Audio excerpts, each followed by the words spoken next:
Waite speaking from the Whitewater Centre and the new Hope Café that is being opened here. I'm here today to open this cafe, which is a very encouraging new enterprise and development in Northampton.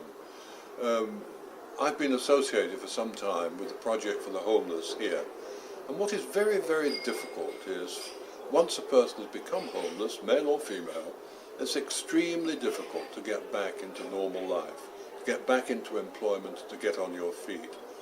This cafe will provide employment for some people from the centre in town so that they can begin to develop their confidence and begin to gain skills which hopefully will enable them to move on and get back into full-time employment. In other words, it bridges a gap.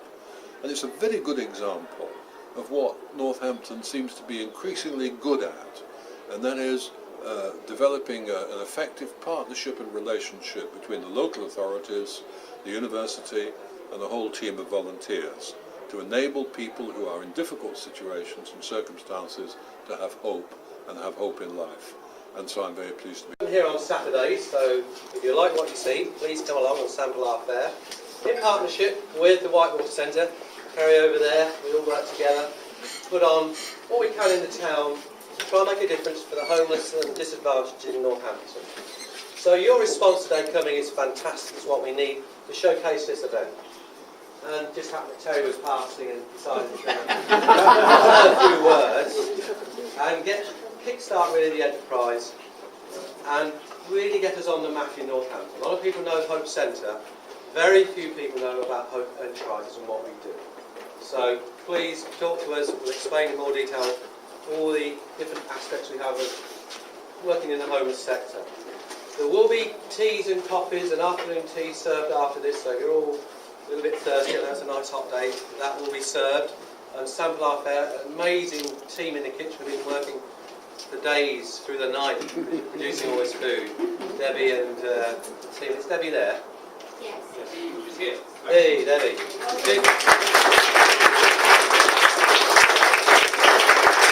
And equally Susan, who's been organising us like mad all the way, Susan, and has been working tirelessly.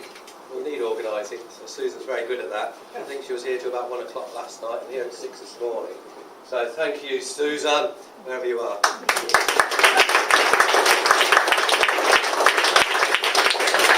Enough of me. Over to Terry. Thank you. Well, as you can see from our respective sizes, he needs a bit of feeding up. Let me tell you a story to begin with, which is not directly connected with here, but concerning food. When I was in captivity, a number of years ago now, some hostages experienced very, very bad food. It was never good, but on this occasion it really was bad. And they complained and complained. Nothing happened. After about 6 months, the head man came to see them and he said, "Well, what are you getting?" And so they told him, and he said, "Oh, that's not right."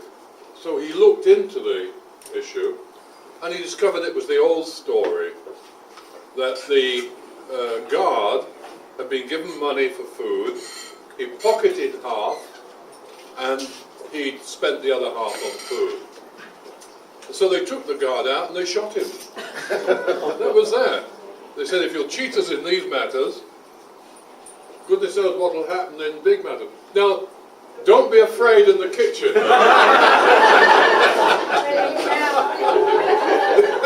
I can see all those servers there looking really anxious now.